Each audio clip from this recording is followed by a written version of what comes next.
ألف لام را تلك آيات الكتاب وقرآن مبين ربما يود الذين كفروا لو كانوا مسلمين ذرهم يأكلوا ويتمتعوا ويلههم الأمل فسوف يعلمون وما أهلكنا من قرن ألف لام را تلك آيات الكتاب وقرآن مبين ربما يود الذين كفروا لو كانوا مسلمين ذرهم يأكلوا ويتمتعوا ويلههم الأمل فسوف يعلمون وما أهلكنا من قرية إلا ولها كتاب معلوم ما تسبق من أمة أجلها وما يستأخرون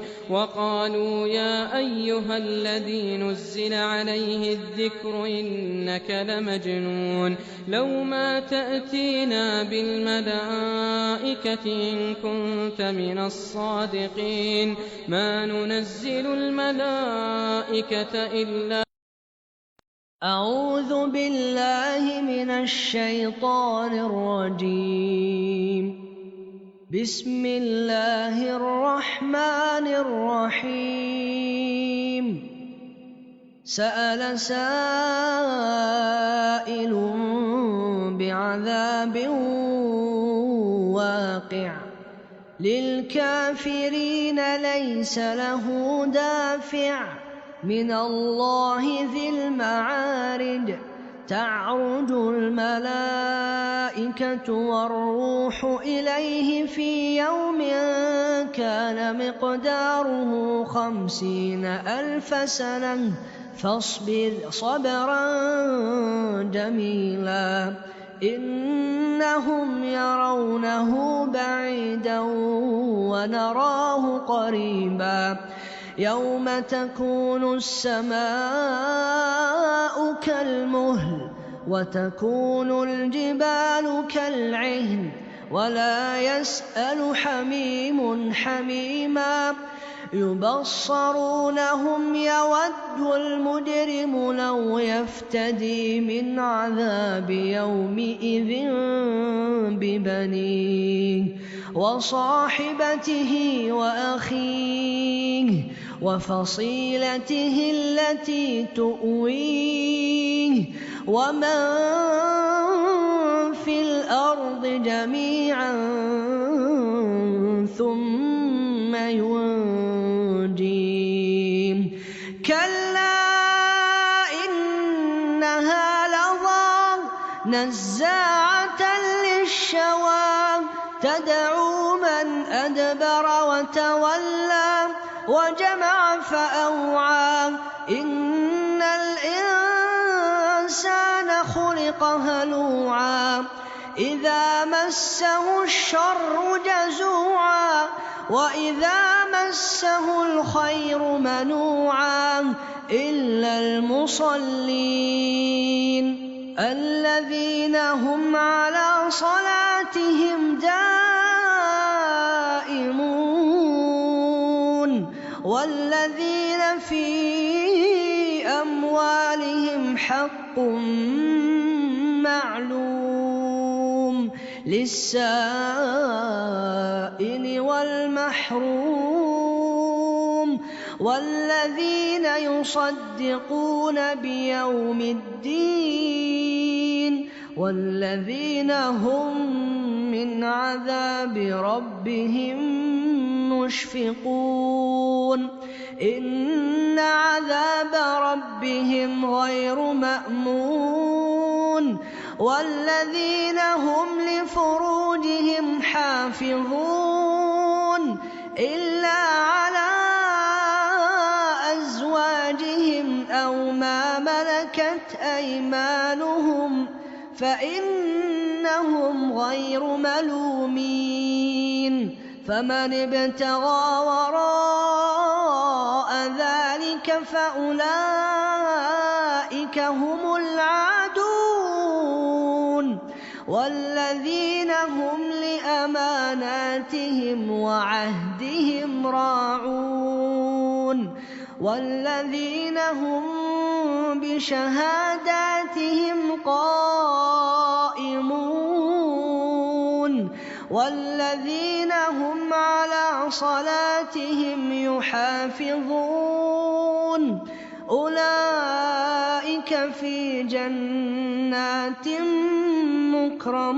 مكرمون فما للذين كفروا قبلك مهطعين عن اليمين وعن الشمال عزين أيطمع كل امرئ منهم أن يدخل جنة نعيم كلا إنا خلقناهم مما يعلمون فلا أقسم برب المشارق والمغارب إنا لقادرون على أن نبدل خيرا منهم وما نحن بمسبوقين فذرهم يخوضوا ويلعبوا حتى يلاقوا يومهم الذي يوعدون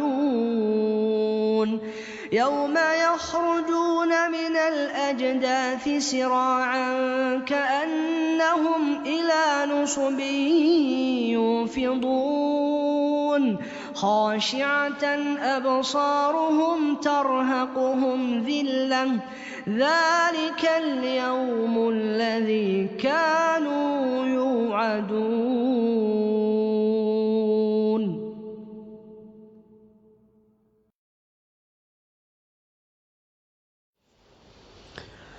الحمد لله والصلاة والسلام على رسول الله وعلى آله وصحبه ومن والاه. رب اشرح لي صدري ويسر لي أمري واحلل عقدة من لساني يفقه قولي. اللهم لا سهل إلا ما جعلته سهلا وأنت تجعل الحزن إن شئت سهلا. Mes chers frères et sœurs, assalamu alaikum wa rahmatullahi wa barakatuh. Je tenais à vous souhaiter à vous toutes et tous la bienvenue dans notre deuxième live de cette rentrée. Et j'espère en tout cas que vous allez toutes et tous pour le meilleur, ainsi que vos proches, Inch'Allah Ta'ala. Comme d'habitude, nous allons commencer par un petit rappel, suivi par la question du jour, et puis nous enchaînerons sur une série de questions, 10 en tout, que nous aborderons durant ce live si tout va bien. On aura un petit moment de pause au moment, Inch'Allah, où je vous l'indiquerai. Alors, pour ce qui est du rappel, je voudrais l'intituler ainsi. Il s'agit d'une expression ou d'une réponse prophétique donnée à un compagnon. Voici l'énoncé de ce rappel.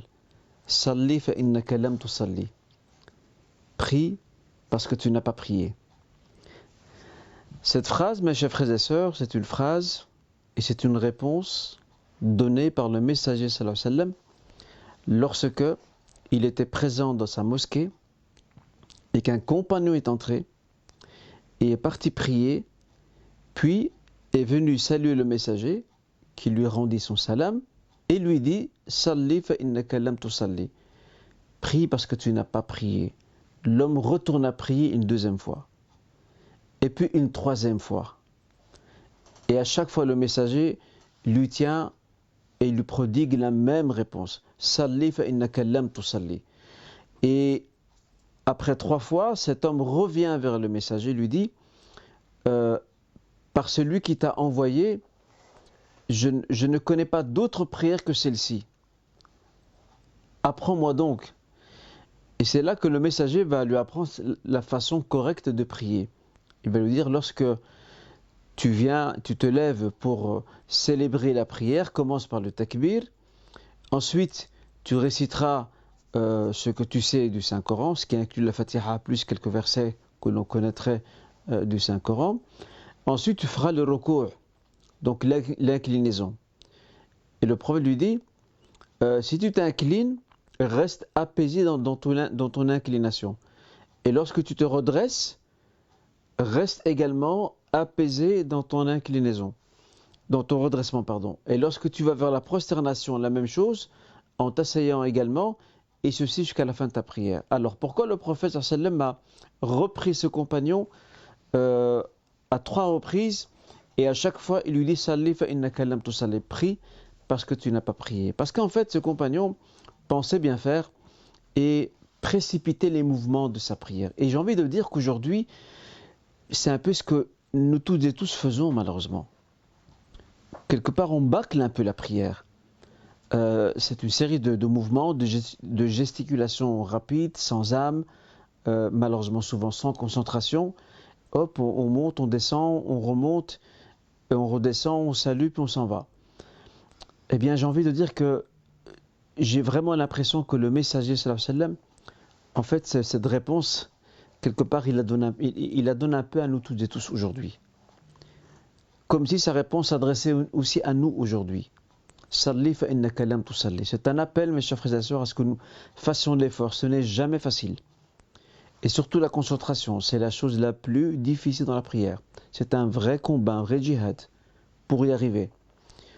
Mais l'essentiel, c'est d'essayer d'être concentré au maximum, d'être présent dans la prière, d'être présent durant notre lecture et récitation. Au moins, consentir cet effort. Et Dieu observe l'effort consenti et rétribue son serviteur en fonction de cela. Donc, soignons la prière, mes chers frères et sœurs, faisons attention à notre façon de la célébrer. Sinon, nous serons concernés par la réponse qu'a dit le prophète sallam. Et d'ailleurs, ce que les juristes tirent également de ce hadith, c'est que le prophète sallam a fait comprendre à ses compagnons que sa prière était invalide. Parce qu'il le renvoie à chaque fois en lui demandant « prie parce que tu n'as pas prié ». Quelque part, et très souvent, hélas aujourd'hui, beaucoup de musulmans, nous, tout simplement, pris dans la grande masse musulmane, sans le vouloir, nous invalidons notre prière. Déjà parce que les mouvements sont précipités alors qu'on est censé marquer un temps d'apaisement pour chaque mouvement. Et puis deuxièmement, parce que tout simplement, on ne fait pas l'effort pour avoir une certaine présence d'âme, d'esprit et une quiétude intérieure qui doit nous accompagner durant la prière du début jusqu'à la fin.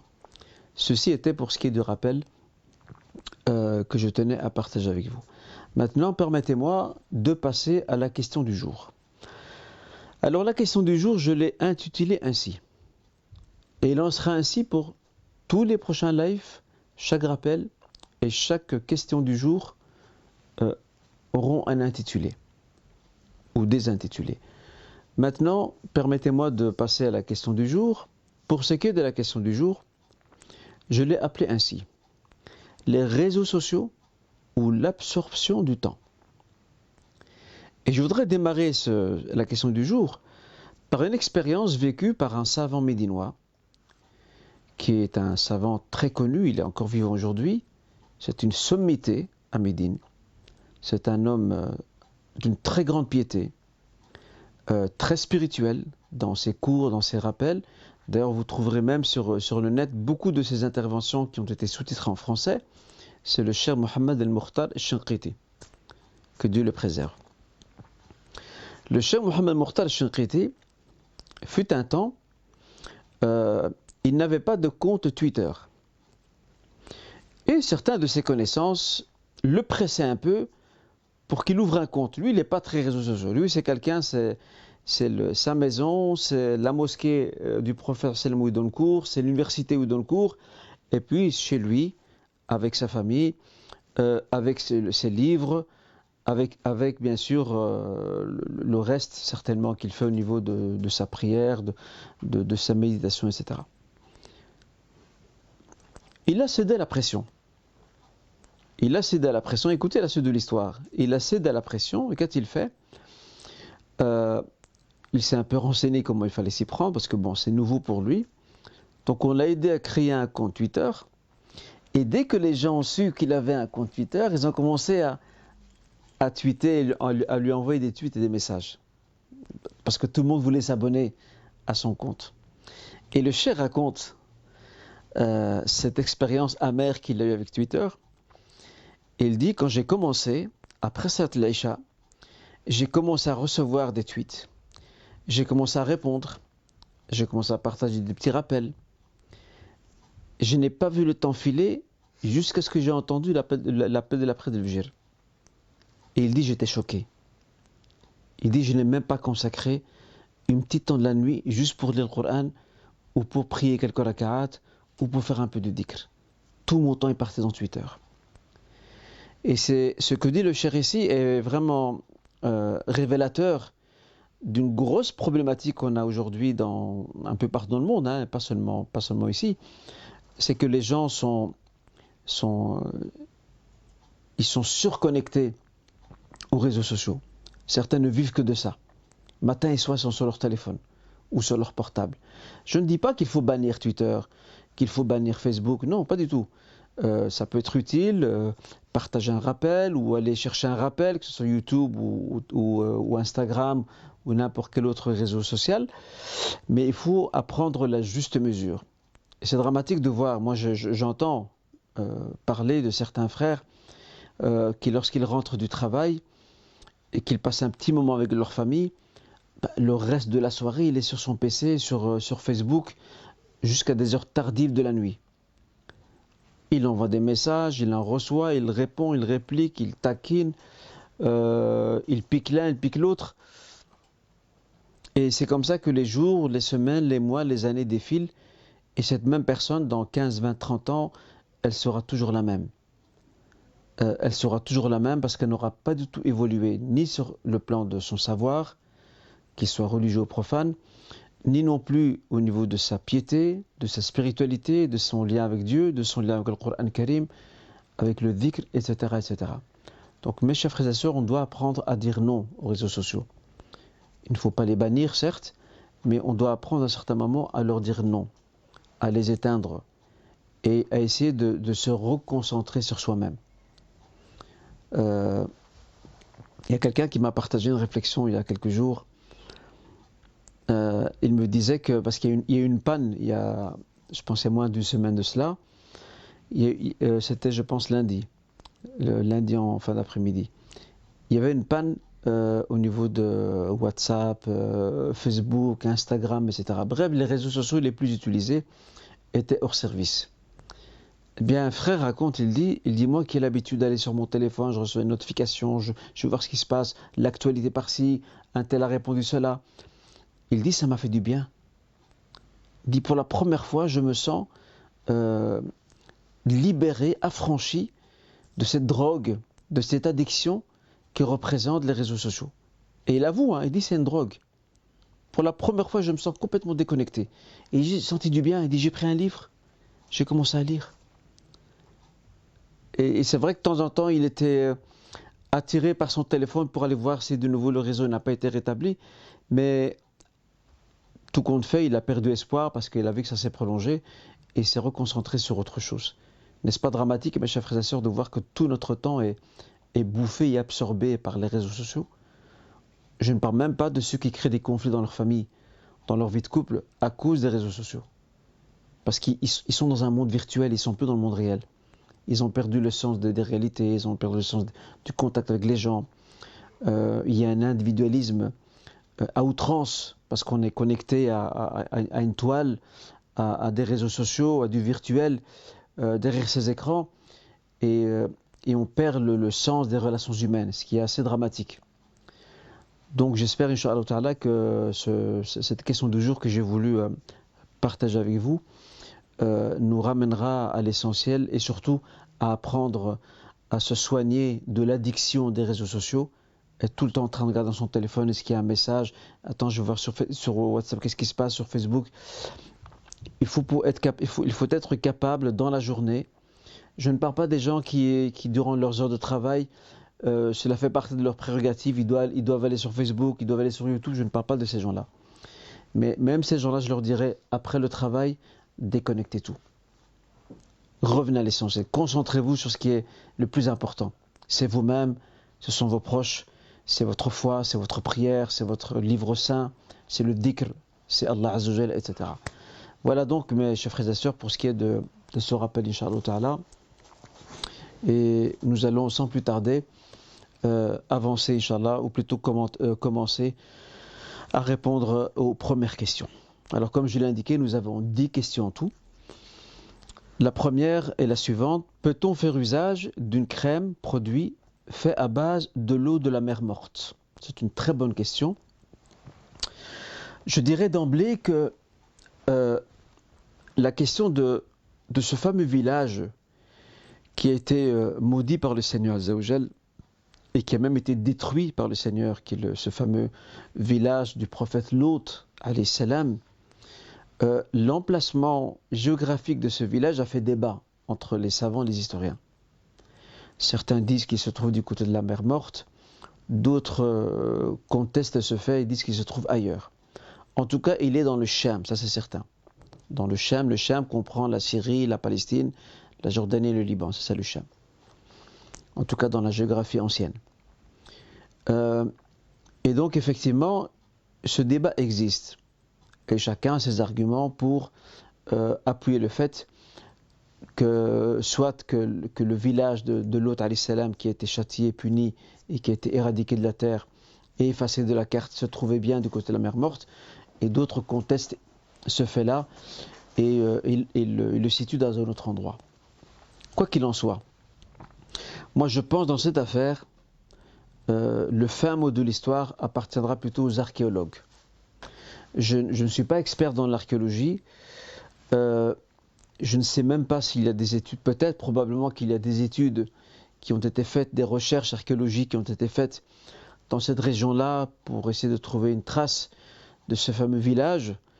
Il doit certainement rester quelques petits vestiges, aussi faibles soient-ils, aussi rudimentaires peuvent-ils se présenter, mais quoi qu'il en soit, je pense que le fin mot de l'histoire appartiendra plutôt aux archéologues, parce qu'il est difficile de trancher au sujet de cette question. Cependant, pour ce qui est de cette affaire proprement dite, pour laquelle la sœur nous interroge, l'idéal, pour sortir un peu de ces divergences présentes quant à l'identification du village et de la cité de l'autre, se trouve-t-elle près de la mer Morte ou non, l'idéal ce serait, dans la mesure du possible, d'opter pour d'autres traitements, d'autres thérapies. Au moins on s'éloigne un peu du doute. À moins qu'il n'y en ait aucun, qu'il n'y ait aucun traitement et qu'il n'y ait aucune thérapie, si ce n'est ce produit ou cette crème issue de la mer Morte, et que ce traitement est considéré comme une nécessité, une darura, parce que la personne en souffre peut-être, ou du moins elle se sent, au niveau de sa santé, elle se sent fortement affectée, là on dirait que c'est une exception. Et toute situation, à toute situation, exception. Là ce sera différent. Mais si on peut trouver d'autres alternatives, Wallahu a'lam, ce sera beaucoup plus prudent pour notre sœur, Inch'Allah. Deuxième question, mes enfants vont tous les week-ends pour étudier le Saint-Coran à la mosquée. Mon mari a tendance à mettre l'accent sur l'apprentissage, la pression sur l'apprentissage, alors qu'un de mes enfants n'a plus vraiment envie pour l'instant de s'investir dans cette étude. Le problème, c'est que tous les soirs, il y a des crises, des pleurs, de l'énervement et aussi récemment de la violence. Que me conseillez-vous dans cette situation? Je suis consciente de l'importance de l'étude du Coran, mais pas celle de l'étude à pas forcer des 60 hizb que conçoit mon mari alors que notre enfant n'en veut plus. D'abord, je tiens à féliciter ces parents pour l'intérêt qu'ils portent pour ce qui est de l'éducation religieuse de leurs enfants. C'est très bien de vouloir voir ces enfants en même temps réussir, Inch'Allah, au niveau de leurs études et faire quelque chose de leur vie, et en parallèle poursuivre la quête du savoir islamique religieux pour se former, pour avoir les bases nécessaires pour évoluer, pourquoi pas mémoriser le Coran. Il y a, bien entendu, ce n'est un secret pour personne, il y a de très grands mérites qui accompagnent la mémorisation du Coran. Le prophète dit dans ce hadith rapporté par Al-Bukhari, il dit khayrukum man ta'allama al-Qur'an wa 'allama. Le meilleur d'entre vous est celui qui a appris le Coran et qui l'enseigne autrui. Ceci est une évidence, je pense, pour tout le monde. Il n'y a personne qui va remettre en question cela. Cependant, je me permettrai quand même d'émettre quelques réflexions au sujet de cette question qui a été posée. Étudier le Coran pour les enfants, les encourager dans ce sens, est en soi très louable. Et c'est bien de le faire. Mais il ne faut surtout pas qu'il y ait une part de contrainte derrière. Sinon, cette contrainte ressentie par l'enfant sera très contre-productive. Et on l'a vu autour de nous, d'enfants qui ont dévié, d'enfants qui ont détesté le Coran. Pourquoi ? Parce que leurs parents les ont forcés à apprendre le Coran alors qu'eux, ils n'en avaient pas envie. Ça, c'est la première réflexion. La deuxième réflexion, les temps ont changé. Et même dans les pays musulmans, fut un temps, il y a 40 ans, 40, 50 ans, dans les pays musulmans, et même ici aussi, c'était facile d'envoyer le week-end un enfant aller étudier le Coran al-Karim. C'était très facile. Et certains enfants, ils rouspétaient, mais ils y allaient quand même. Et ils ont appris le Coran. Mais les temps et les générations ont changé. Aujourd'hui, les moyens de divertissement et de distraction sont très nombreux. Ils sont bien plus nombreux qu'il y a 40 et 50 ans. Les enfants d'aujourd'hui, ce ne sont pas les enfants des 40-50 ans. Tout a changé. Et ça, c'est une donne que les parents doivent absolument tenir compte. Ils ne doivent pas comparer leur époque avec celle de leurs enfants d'aujourd'hui. Ce sont deux époques différentes. Et pour ce faire, j'ai envie de dire à ces parents ou à ce papa qui probablement nous écoute, cher père, chère mère, vous êtes certainement, Inch'Allah, loué et rétribué pour ce que vous faites. Mais trouvez un juste équilibre. Ne forcez pas la main à un enfant qui ne veut pas. Ou alors trouvez un petit accord avec lui. Je prends un exemple. On peut très bien demander à un enfant, dans un premier temps, qu'il puisse apprendre la partie Amma, par exemple. Ou monter plus haut jusqu'à la partie Tabarak, qui commence par la sourate La Royauté et sourate Al-Mulk, à titre d'exemple. Il y a moyen de trouver des compromis avec l'enfant. L'erreur que font certains parents, qu'est-ce qu'ils se disent ? Ça valait il y a 40-50 ans, plus aujourd'hui. Certains parents disent, je le force aujourd'hui, mais demain il me remerciera. Ça c'était avant, c'est plus aujourd'hui. Ça marche plus aujourd'hui. Aujourd'hui, ça laisse beaucoup de séquelles. Et comme je le disais, les moyens de divertissement, les moyens de distraction sont tellement nombreux qu'un enfant qui déjà toute la semaine, il la passe à l'école. Et puis après c'est le week-end, il est au jama', donc à la mosquée, à l'école de la mosquée. Et que lorsqu'il reprend les cours le lundi matin, il entend ses camarades de classe, chacun ce qu'il raconte. Oui, moi j'étais au zoo, moi j'étais faire ceci, on m'a acheté un jeu, je suis sorti avec mon père, avec ma mère, et lui il compare. Il dit, moi j'ai dû aller, et toi qu'est-ce que tu as fait ? Ben moi j'étais à l'école coranique durant tout le week-end. C'est sur le plan psychologique, certains parents ne se rendent pas compte. Sur le plan psychologique, ça blesse et ça affecte l'enfant. Je ne dis pas qu'il faut retirer l'enfant des cours du Coran. Je ne veux pas que les parents qui m'écoutent maintenant, qui sont concernés, comprennent cela de mon propos. Ce n'est pas ce que je veux dire. Mais ce que je veux dire, c'est qu'ils cherchent à trouver un juste équilibre entre le jama' d'un côté et aussi faire en sorte que les enfants puissent avoir avec leurs parents ou avec leur père, avec leur mère, des moments de sortie. De quoi un peu rééquilibrer la donne. Okay ? Et en même temps, l'enfant qui n'a pas vraiment envie de s'impliquer dans le Saint-Coran, il ne faut jamais lui forcer la main. Parce que moi, j'ai connu des jeunes plus tard qui ont appris le Coran par cœur, mais qui plus tard ont complètement dévié. Et j'en connais personnellement. Ils ont complètement dévié. Pourquoi ? Parce que lorsqu'ils étaient petits, ils n'ont jamais voulu apprendre le Saint-Coran dans son entièreté. Et ils l'ont fait à contre-cœur parce que leur père les forçait et malheureusement les frappait pour ça. C'est ça l'image qu'on donne de l'étude du Coran. C'est d'user de la violence pour imposer ça à l'enfant. Ça n'a pas de sens. Donc il faut trouver un juste équilibre de manière à ce que l'enfant, s'il devait étudier le Coran entièrement ou une partie, qu'il le fasse avec plaisir, pas à contre-cœur, que cela se fasse de manière équilibrée.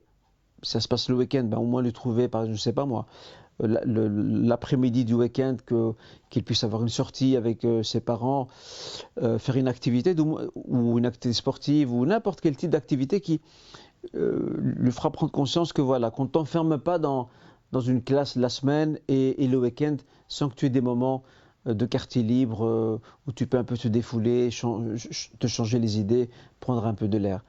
Je pense que ce sont des réflexions qui me paraissent très importantes et j'espère, Inch'Allah, que les parents qui nous écoutent en prendront, Inch'Allah, bien note. Ceci pour la deuxième question, Inch'Allah. Pour la troisième question, c'est une sœur qui demande et qui dit mon cycle habituel est de 5 jours. Donc ici, le cycle, bien entendu, à savoir sa période d'indisposition. Le 6e jour, je fais ma grande ablution, mais je m'aperçois que j'ai encore des pertes de fin de menstrues brunes avec la caractéristique due aux menstrues. Puis-je prier ou dois-je attendre la fin complète de ces pertes? Les savants anciens et contemporains, les juristes anciens et contemporains, se sont quelque peu controversés quant au statut de ces fameuses pertes brunes. Dans le droit musulman, on appelle ça al-sufra ou bien al-qudra. Ce sont les deux noms qui lui ont été donnés dans le chapitre de la purification at-tahara. Comme vous le savez, dans le droit musulman, dans le fiqh, il y a un chapitre qui s'appelle Kitab al-Tahara. Et dans ce chapitre-là, il y a des sous-chapitres dont certains traitent de la question de l'indisposition de la femme. Ok. Pour bien situer le cadre canonique de cette question. Cependant, l'avis qui paraît, Inch'Allah, le plus juste, et c'est l'avis adopté par le Cheikh Ibn Uthaymin et par le Cheikh Al-Qardawi également, parmi les contemporains, l'avis le plus juste, Inch'Allah, c'est que ces pertes brunes ne font pas partie des menstrues. Elles en font partie si elles se produisent pendant la période. Donc la sœur dit qu'elle a, je reprends sa question, je pense qu'elle a 5 jours. Alors oui, 5 jours. Donc si pendant les 5 jours, ces pertes brunes se produisent, elles font partie des menstrues. Mais si ces pertes brunes se produisent à la fin des menstrues, donc les 5 jours se sont écoulés, et on voit que le lendemain, il y a encore des pertes brunes, la sœur ne doit pas considérer ces pertes brunes comme faisant partie de ses menstrues. Donc elle fait sa lotion majeure et elle reprend sa prière et le jeûne éventuellement, si elle devait s'adonner au jeûne. Et ça, cette opinion paraît, Inch'Allah, la plus juste. Inch'Allah ta'ala. Je vais prendre une quatrième question, puis on va marquer un temps d'arrêt, Inch'Allah. Une sœur constate ces dernières années les fréquentes sorties garçon-fille sous prétexte de faire connaissance. Personnellement, dit-elle, je m'y oppose. Et lorsqu'une personne désire entrer en contact avec moi, je l'invite à se présenter à la maison chez mes parents. Je remarque ensuite que le garçon ne veut plus, sous prétexte qu'il veut d'abord me connaître et échanger avec moi au minimum. Ma question étant, comment peut-on ou doit-on faire connaissance de la personne dans des conditions qui plaisent à Allah Azza wa Jal? Est-ce bien le principe de la muqabala? Si le garçon se trouve dans la même université ou dans le même travail ou dans le même lieu de travail, peut-on discuter ensemble, en direct ou par message, pour envisager une future union? Dans un premier temps, je remercie notre sœur parce qu'effectivement, c'est l'une des problématiques que l'on retrouve très souvent parmi nos jeunes, ce prétexte de dire je voudrais d'abord bien la connaître, la fréquenter un petit temps, dans le respect, etc. Et après on verra si oui ou non. D'abord j'ai envie de dire à ses frères et à ses sœurs, on ne connaîtra jamais, et au grand jamais, on ne connaîtra jamais son futur conjoint à moins de vivre avec lui ou avec elle au jour le jour. Parce que chacun montrera toujours le meilleur de lui-même. Cachera ses défauts, cachera ses vices, cachera ses manquements. Et c'est humain, c'est tout à fait humain. Donc il ne faut surtout pas s'attendre à ce que ce frère ou cette sœur, et c'est de la chimère et même de l'utopie de penser qu'elle va apprendre à connaître le garçon, ou il va apprendre à la connaître juste en la fréquentant, en se rencontrant, etc. Le temps de voir si oui ou non donne une suite. Ça c'est impossible. Bien connaître son conjoint, c'est lorsqu'on vit avec lui au quotidien, matin et soir. C'est là qu'on apprend à le connaître avec les jours, les semaines, les mois et les années. Il n'y a pas d'autre chemin pour bien connaître la personne. Le souci est que ces jeunes qui choisissent, sous prétexte d'abord de mieux connaître ou de bien connaître avant de faire le pas, dans bien des situations, il y a des drames qui se produisent. Combien de fois, dans le passé, n'ai-je pas été contacté par certaines sœurs et pas même certains frères qui m'avouent, oui, j'ai mis enceinte une fille. Je l'ai mise enceinte. Qu'est-ce que je dois faire? Et comment as-tu mis cette sœur enceinte? Oui, voilà, on s'est connus, etc. On a parlé de mariage. Et puis voilà, essayez d'être loin. C'est normal que ça va être loin. Tous les deux, vous n'êtes pas faits de marbre. Vous êtes des êtres humains. Un être humain, c'est quelqu'un qui a des sentiments, qui a un cœur. C'est normal. Et c'est normal que ça vire vers ce genre de drame. Et souvent, c'est après le forfait que l'on cherche des solutions. Mais ça, il fallait y penser avant. Et souvent, nos jeunes ne pensent pas à ce qui peut arriver. Et la meilleure des voies, c'est, comme le disait le Seigneur Azza wa Jalla dans le Coran Karim, dans la sourate La Vache,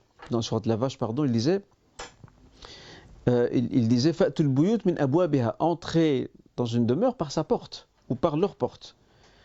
Quelqu'un qui veut épouser une sœur, eh bien, le chemin est connu. C'est un chemin classique, traditionnel.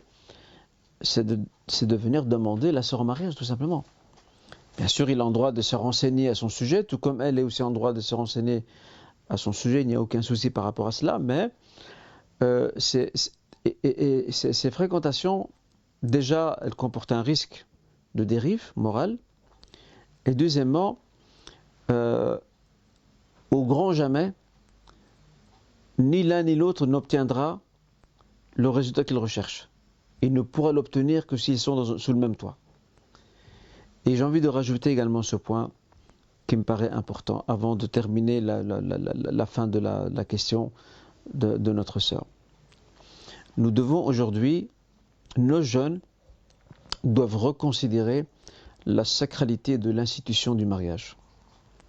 Il y a malheureusement beaucoup de jeunes, garçons et filles, qui prennent le mariage très, comment dirais-je, ils le prennent très à la légère. Ils ne considèrent pas le mariage. C'est comme si, voilà, on se marie demain, on verra bien. Ça marche, ça marche pas. Ben, de toute façon, il y a les tribunaux, il y a les avocats. C'est pas ça le mariage. Dans le Saint-Coran, Allah Azza wa Jalla dit, s'adressant aux hommes avant tout, et aux femmes aussi, وَأَخَذْنَا مِنْكُمْ مِيثَاقًا غَلِيظًا. Ces femmes, vous avez pris d'elles des pactes lourds de responsabilité. Et ce pacte lourd de responsabilité, c'est l'union maritale. Donc il faut que nos jeunes reconsidèrent la sacralité de cette institution. C'est très important. J'en viens maintenant à la dernière partie de la question de notre sœur, pour marquer ensuite un temps de pause, Inch'Allah. Qu'en est-il du cadre universitaire ou du travail? À partir du moment où c'est un espace public, il n'y a pas de problème. Mais après, il faut savoir gérer cette discussion. Alors quand moi je vois par exemple, il y a une bonne quinzaine d'années, une sœur m'adresse une lettre de 9 pages. Elle m'adresse une lettre de 9 pages dans laquelle elle veut se plaindre. Elle se dit, voilà, il y a un frère avec lequel j'ai entretenu, et apparemment de ce que dit la sœur, bien sûr, je n'ai pas écouté la version du frère, moi je vous relate ce que dit la sœur. Elle dit, j'ai entretenu une correspondance par écrit avec un frère pendant près d'1 an. Et il m'a fait miroiter plein de choses. Et il a promis de venir me demander en mariage. Et j'ai prévenu certains de mes frères, elle a approché certains de ses frères, certains de ses sœurs, pour que ses frères et sœurs soient de son côté, afin d'appuyer sa demande et sa requête auprès de ses parents. Et à la fin, un beau jour, le garçon coupe court avec elle. Et il ne donne plus jamais signe de vie. La sœur, elle me dit, voilà, ça fait plus d'1 an, bon, la sœur elle est aussi fautive quelque part, elle dit, ça fait plus d'1 an, j'ai gâché 1 an de ma vie alors que j'aurais pu me tourner dans d'autres directions, j'aurais pu recevoir d'autres demandes de mariage par exemple, ou entrevoir le mariage avec quelqu'un d'autre, mais ce jeune homme m'a fait perdre mon temps pendant une année. J'ai envie de dire, tous les deux, vous avez perdu votre temps. Et la responsabilité est réciproque. Et là aussi, il faut bien cadrer les choses. Et moi, j'ai envie de dire à notre sœur, dans les discussions, la meilleure des choses, c'est d'être court et courtois. D'être court et courtois. Et une rencontre peut se faire, cette fameuse muqabala que citait la sœur, elle peut se faire avec, par exemple, en présence du frère, par exemple, de la sœur, si elle a un frère, ou peut-être une sœur même, dans un espace public, à titre d'exemple. Parce que comme vous le savez, le prophète sallam a prévenu et a condamné les rencontres fermées, d'accord, où les deux personnes sont isolées, parce qu'on sait ce qui risque de découler de ce genre de rencontres. Ce genre de pré-muqabala sont aussi possibles. Si le frère n'a pas envie d'aller jusqu'au domicile de la sœur et peut-être de mettre mal à l'aise les parents et la sœur aussi, oui, on peut toujours envisager une rencontre informelle entre le frère et la sœur en présence soit du frère de la sœur ou de sa grande sœur par exemple, c'est possible. Mais après, il faut tout cadrer et c'est là le problème de beaucoup de nos jeunes, c'est qu'ils ne savent pas cadrer. C'est que ça tire à longueur et puis ça bascule vers des écarts de comportement et de conduite qui ne peuvent pas être tolérables de la part d'un musulman qui est porteur d'une spiritualité et d'une éthique.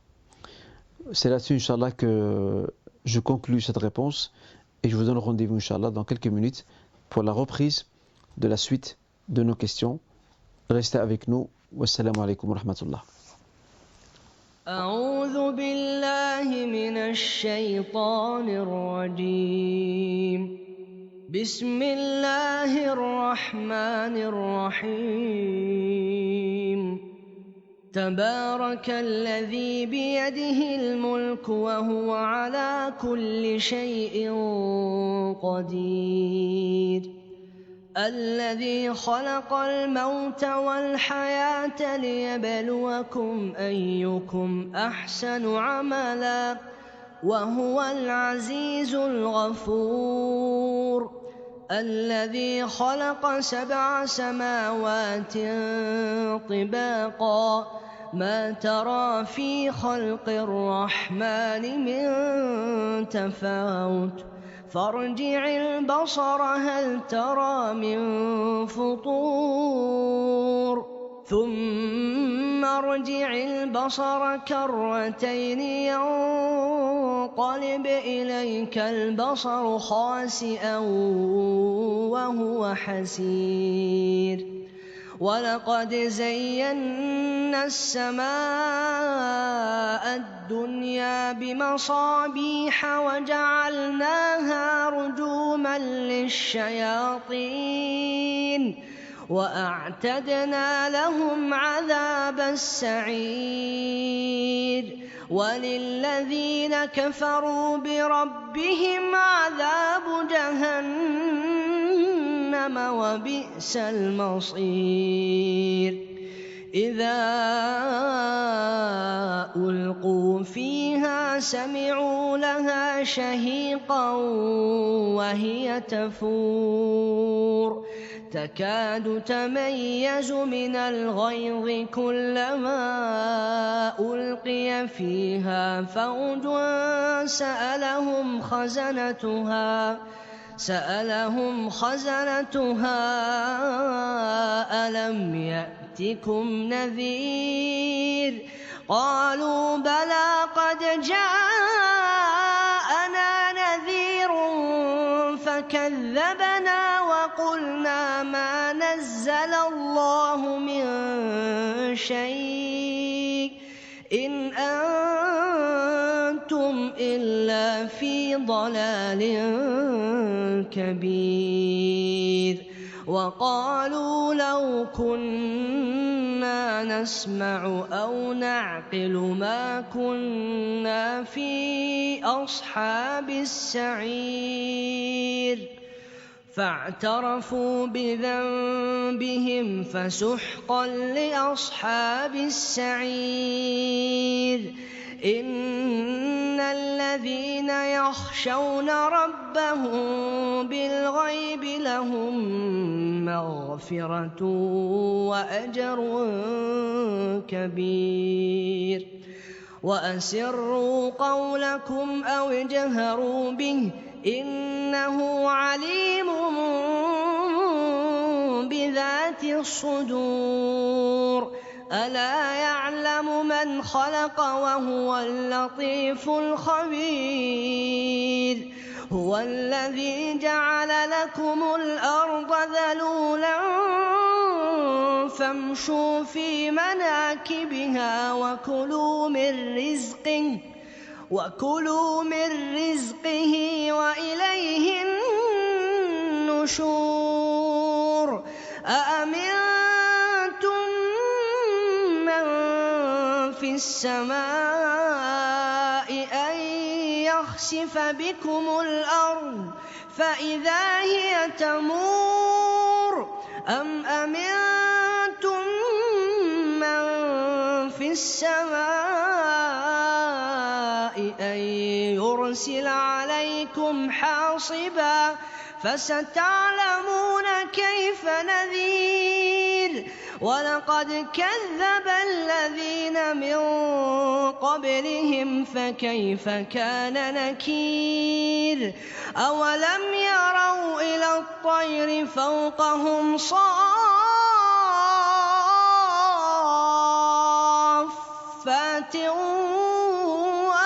ويقبضن ما يمسكهن إلا الرحمن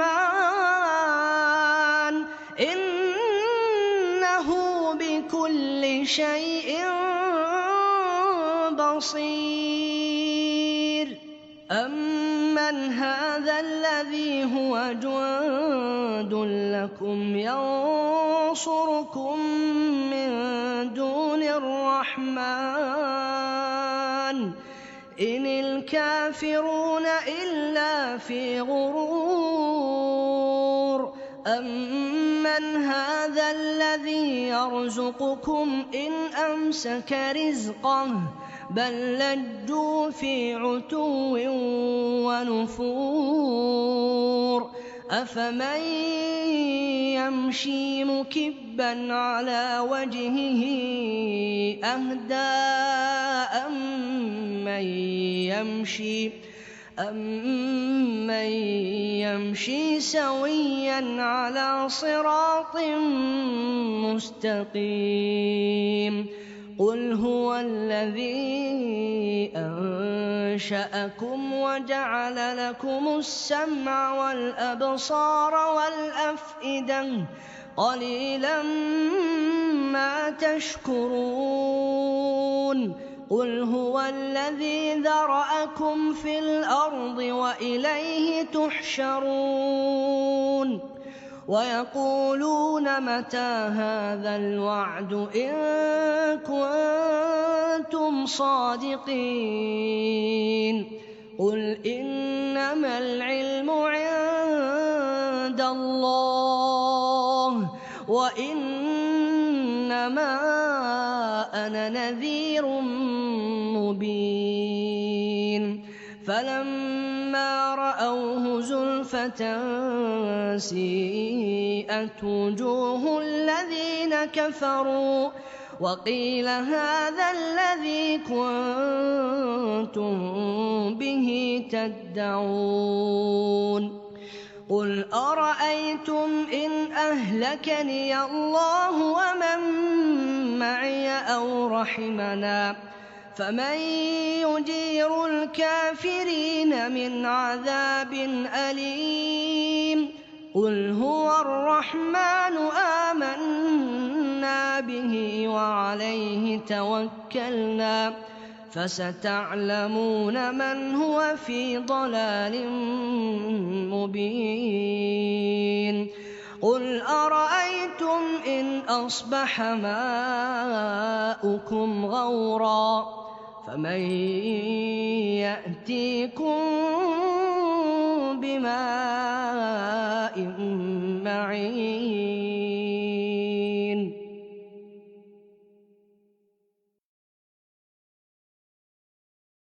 أعوذ بالله من الشيطان الرجيم بسم الله الرحمن الرحيم تبارك الذي بيده الملك وهو على كل شيء قدير الذي خلق الموت والحياة ليبلوكم أيكم أحسن عملا وهو العزيز الغفور الذي خلق 7 سماوات طباقا ما ترى في خلق الرحمن من تفاوت فارجع البصر هل ترى من فطور ثم ارجع البصر كرتين ينقلب إليك البصر خاسئا وهو حسير ولقد زينا السماء الدنيا بمصابيح وجعلناها رجوما للشياطين وأعتدنا لهم عذاب السعير وللذين كفروا بربهم عذاب جهنم وبئس المصير إذا ألقوا فيها سمعوا لها شهيقا وهي تفور تكاد تميز من الغيظ كلما ألقي فيها فوج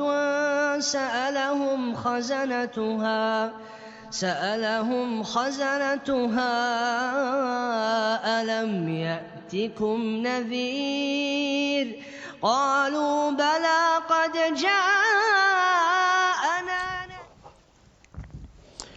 Alhamdulillah, wassalatu wassalam ala rasulillah wa ala alihi wa sahbihi wa min walah. Mes chers frères et sœurs, je vous souhaite à vous toutes et tous la bienvenue pour la suite de notre live. Et sans plus tarder, nous entrons dans la 5e question de notre soirée. Puis-je donner ma zakat à une personne en vue de l'aider à construire sa maison? La question fait effectivement débat entre les juristes musulmans quant à la possibilité ou non de donner sa zakat à une personne qui souhaite construire sa maison. Soit parce qu'elle a besoin d'un montant pour compléter l'achat, ou plutôt les travaux liés à la construction de sa maison, ou tout simplement parce qu'elle a besoin d'une somme conséquente qui pourrait lui être donnée via la zakat pour construire sa maison. La question fait débat.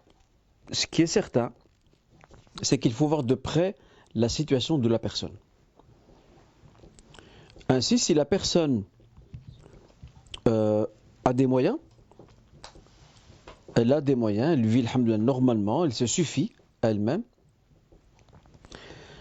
et qu'elle est aussi capable de mettre de côté de l'argent pour pouvoir construire cette maison ou compléter une somme pour la construire, dans ce cas, il est plus préférable de ne pas lui donner la zakat. De lui donner, par exemple, soit de lui prêter de l'argent, ou de lui faire un don, une sorte de sadaqa par exemple, il n'y a aucun souci. En revanche, si la personne n'a pas beaucoup de moyens, et que l'achat de cette maison va participer à lui donner accès à cette autonomie dont elle a besoin. D'accord? Donc elle a vraiment besoin de cette somme, et elle est aussi limite dans ses moyens au quotidien. Là, on pourra effectivement dire que la zakat pourrait éventuellement l'aider afin qu'elle puisse avoir plus d'autonomie et qu'elle puisse réaliser ce fameux seuil de suffisance que doit viser entre autres la zakat. Voilà pour ce qui est de la 5e question. La 6e question: est-il possible de prier dans un WC pour handicapés au travail qui sont bien évidemment propres si nous n'avons aucune autre solution à notre disposition? Alors, on dira au frère ou à la sœur qui pose la question, c'est que les toilettes, quand bien même sont-elles réservées pour les personnes handicapées, ne représentent pas le meilleur endroit pour prier. Parce qu'on sait très bien, le prophète nous l'a appris, sallallahu alayhi wa sallam, que les lieux où les gens vont faire leurs besoins, ce sont les lieux de shayatin et des djinns. Ce ne sont pas des lieux dédiés à la prière. Maintenant, il n'y a pas d'interdiction formelle. Si l'endroit est propre, il n'y a pas d'interdiction formelle, c'est fortement déconseillé. L'imam al-Nawawi, par exemple, rahimahullah, dit que si une personne prie dans ce genre d'endroit, dans un endroit qui est dédié, qui est un lieu sanitaire, de toilette, pour l'imam Nawawi, c'est détestable, mais la prière reste valide. Donc on dira à notre sœur que l'idéal, c'est de réfléchir à une autre option, sauf si vraiment il n'y en a aucune, là, et qu'elle a peur en rentrant chez elle de ne pas rattraper le temps de prière, surtout dans les périodes d'hiver où les journées sont très courtes. Là, on dira qu'elle sera probablement dans une situation de nécessité. Est-il possible d'emprunter au fond du logement à taux bas et social pour une seule et unique maison unifamiliale, les loyers se faisant chers au vu de l'évolution du marché immobilier à Bruxelles et aux alentours? On va partir du principe général. C'est une question que nous avons déjà traitée à maintes reprises lors de nos lives précédents avant l'été, donc je ne vais pas trop m'attarder dessus. Pardon. Cependant, ce que je souhaiterais dire, c'est que il faut revenir à la définition de ce qu'est un crédit. Le crédit, c'est lorsqu'on vous prête une somme et qu'on vous demande de la rembourser majorée par des intérêts. Autrement dit, avec intérêts supplémentaires. Ça, islamiquement, ceci n'est pas autorisé. Ça, c'est dans l'absolu. Et quand nous disons que ce n'est pas autorisé, on ne fait pas de différence entre une institution financière comme la banque et le fonds du logement. Quand bien même le fonds du logement propose un taux très bas. Le problème n'est pas dans le taux très bas. Le problème, il est dans la présence de ces intérêts eux-mêmes. D'accord ? Ça, c'est la règle très générale. Maintenant, il y a des cas exceptionnels. Il y a des gens, effectivement, qui peuvent se retrouver dans une situation extrême où ils n'ont d'autre choix que de faire appel à ce genre de crédit usuraire. Mais pour ces situations-là particulières, il faut un avis religieux avisé. Dit autrement, il faut une personne, un imam ou une personne religieuse compétente, qui connaît bien la famille, qui connaît bien le couple, qui connaît bien la situation, et qui, lui, à la lumière de la situation de cette famille, prendra la responsabilité de leur dire oui, vous êtes dans une situation qui vous permet de déroger à la règle. D'accord ? Parce que pour toute situation exceptionnelle, dérogation exceptionnelle. Sinon, la règle générale, c'est l'interdiction. Voilà ce qu'on peut dire par rapport à cette 7e question. Alors, 8e question. Ma fille de 6 ans commence à montrer des signes de puberté.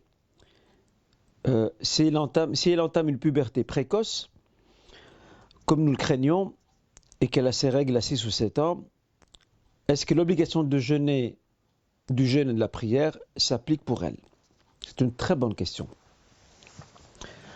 Nos juristes médiévaux, donc de l'époque médiévale, lorsqu'ils évoquent la question de la puberté pour un garçon ou pour une fille, ils nous donnent 2 indicateurs importants.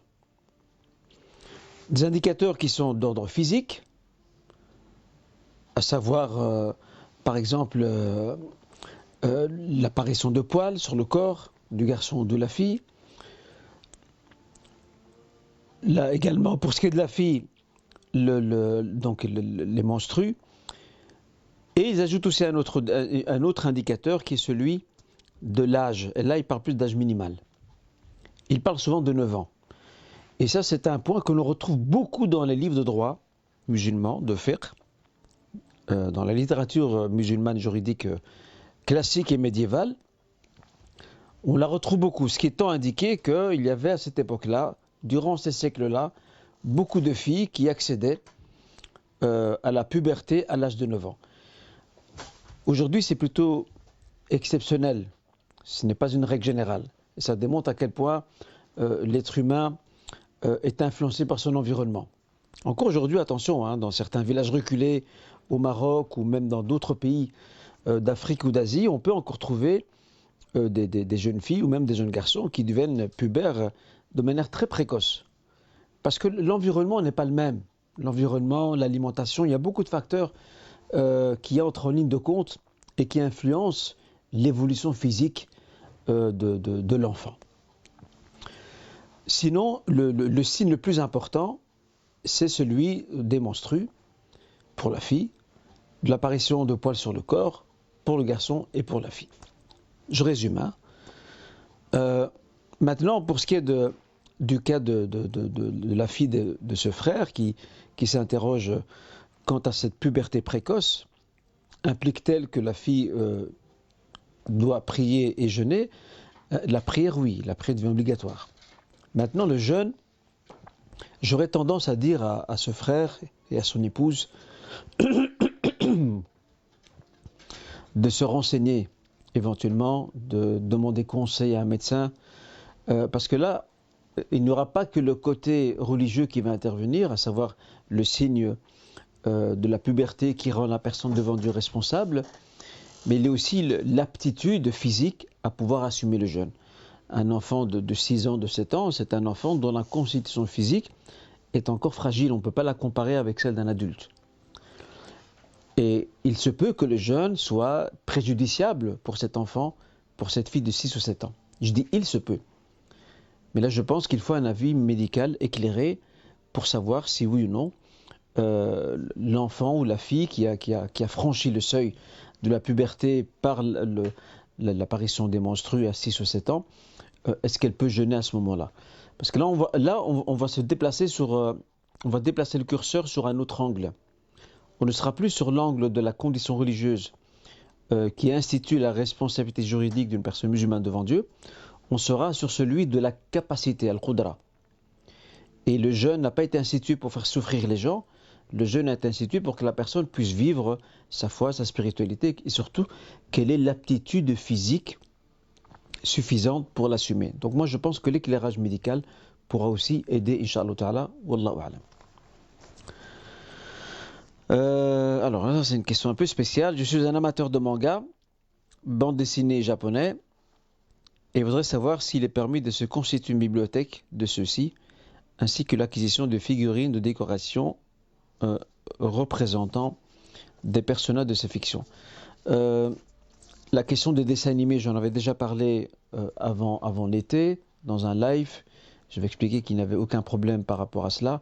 Mais de nouveau, c'est un moment de divertissement, il faut bien réduire son champ. Il y a des gens qui sont devant la télé toute la journée ou toute la soirée, au détriment d'autres choses qui pourraient être plus importantes, que ce soit la prière ou une lecture intéressante, ou la lecture du Coran, ou la discussion avec ses proches, etc. etc. Donc il faut absolument que le moment de divertissement, que ce soit manga ou autre chose, demeure limité, que ça ne devienne pas une addiction. Ça veut dire que la personne est capable de rester des heures et des heures à visionner ce genre de dessin animé ou autre chose. Constituer une bibliothèque, tant qu'on gère bien le temps par rapport à cela, Wallahu a'lam, personnellement, ça n'engage que moi, je n'y vois pas d'inconvénient. Les figurines, ça je dirais non. Pourquoi? Parce que l'islam a une position très claire quant à tout ce qui est figurine, dans le sens où l'islam opte pour l'art abstrait et pas pour la représentation de personnages ou d'animaux qui ont une âme. Là, les hadiths là-dessus sont assez clairs. J'en avais déjà parlé aussi auparavant lorsque certaines sœurs demandaient par rapport au dessin sur des toiles. J'avais encouragé ces sœurs à opter pour des images plus abstraites, que ce soit la nature, l'océan, des motifs décoratifs, il n'y a aucun problème. Mais sortir un peu de ce cadre d'images, d'êtres vivants réels, que ce soit les animaux qui ont une âme, on s'entend bien, que ce soit les animaux ou les êtres humains. Et ça vaut aussi pour les figurines, donc je dirais aux frères de l'éviter absolument. Il s'ajoute à cela aussi que le prophète nous apprend que dans une demeure où il y a ces fameuses images visibles, encore plus il y a des figurines, c'est des demeures dans lesquelles les anges n'entrent pas. Ce sont des demeures dans lesquelles les anges n'entrent pas. Aïcha radhiyallahu anha, elle avait confectionné une sorte de, comment je vais appeler ça, une sorte de housse si vous voulez pour un coussin pour le prophète sallallahu alayhi wa sallam, sur lequel on retrouvait le dessin d'un animal. Et lorsque le prophète a vu ça, il n'a pas apprécié. Et directement ce qu'elle a fait, elle l'a découpé de manière à ce que l'image ne soit plus visible. Après je ne sais pas ce qu'elle en a fait exactement, mais quoi qu'il en soit, le prophète lui a bien précisé que les anges n'entrent pas dans ces demeures qui sont justement où on voit ces fameuses images visibles. La seule exception par rapport à tout ce qui est figurine, c'est plus par rapport aux enfants pour ce qui est de leurs jouets. Ça c'est la seule exception. Sinon, je dirais aux frères de ne pas opter pour ce genre de choix ou de décoration. Alors, j'en viens à la dernière question, Inch'Allah. Est-il autorisé pour une femme de voyager sans mahram dans un but purement récréatif, sans véritable nécessité, ou dans le but de créer une opportunité professionnelle dans un pays où il n'y a personne de sa famille pour l'accueillir? D'abord, on va partir depuis le début. La question, et c'est aussi une question que j'avais déjà traitée dans des lives précédents, mais j'en donne ici la synthèse. La question du voyage d'une femme sans mahram, c'est une question qui a aussi fait débat entre nos juristes musulmans. Il y a un avis majoritaire qui ne le permet pas, à la lumière des hadiths du prophète sallam indiquant que la femme ne peut pas voyager un jour et une nuit, et dans une autre version, 3 jours et 3 nuits, sans être accompagnée par un mahram. Ça, c'est l'avis majoritaire. D'autres savants, beaucoup plus contemporains, eux, optent pour l'autorisation. Pourquoi? Parce que pour eux, ils ne prennent pas ces hadiths à la lettre, ils cherchent sa signification. Et la signification qu'ils apportent, ils disent à l'époque du prophète sallam, les routes n'étaient pas sécurisées comme elles le sont aujourd'hui. Il y avait un danger pour la femme si elle se déplaçait dans des routes, que ce soit à travers les campagnes ou bien à travers le désert. Ça pouvait être dangereux pour elle si elle n'est pas accompagnée d'un homme qui puisse la protéger en cas de danger. Ils disent que ce motif-là aujourd'hui, le motif de la sécurité, al-aman, est présent aujourd'hui. Donc les femmes aujourd'hui peuvent voyager en voiture, en train, en avion. Dans l'absolu, c'est sécurisé. C'est un avis qui est pratique. Et le premier avis majoritaire, il est plutôt un avis prudent. Et d'ailleurs, encore aujourd'hui, il y a certains savants qui restent sur cet avis-là. D'accord? Qui restent sur celui de la prudence. Alors l'interdire formellement, ce sera difficile de le faire, que ce soit pour une raison récréative ou autre. Après, les autres raisons signifiées, ça c'est là on est dans le haja, on n'est plus dans... Parce que le débat c'était par rapport à une personne enfin, c'est vrai que c'est dans l'absolu, mais ici à partir du moment où il y a un besoin, une haja par exemple, une opportunité professionnelle, ce n'est pas une exigence que la femme ait quelqu'un dans le pays où elle va se rendre. Le plus important, c'est de se demander, ce pays est-il en sécurité ou non pour elle? C'est ça le point essentiel. Et si bien sûr son mari ou son frère peut l'accompagner, ou son père, ça c'est encore mieux. Mais on ne pourra pas interdire de manière formelle à une femme de voyager seule. Je pense que le deuxième avis adopté par nombre de savants contemporains et qui avance le motif de la sécurité comme étant un motif déterminant pour comprendre pourquoi le prophète sallam a défendu les femmes de voyager, parce qu'il y avait à l'époque insécurité, chose qu'il n'y a plus vraiment aujourd'hui. De mon point de vue, c'est un argument, c'est un avis qui tient. Mais de nouveau, je rappelle, le premier avis majoritaire, il va dans la prudence. Le deuxième, il voit le côté pratique et s'intéresse aussi aux motifs qui fonderaient la prescription religieuse émise par le prophète sallam. C'est ici que s'arrête, Inch'Allah, notre live d'aujourd'hui. Je tenais à vous remercier, vous toutes et tous, pour votre écoute, pour votre suivi attentif. Et je vous donne rendez-vous, Inch'Allah, la semaine prochaine, à la même heure, pour une nouvelle séance questions-réponses. Barakallahu fikum. Passez une bonne soirée, une bonne fin de semaine, un bon week-end et qu'Allah vous préserve toutes et tous. Wassalamu alaikum wa rahmatullah.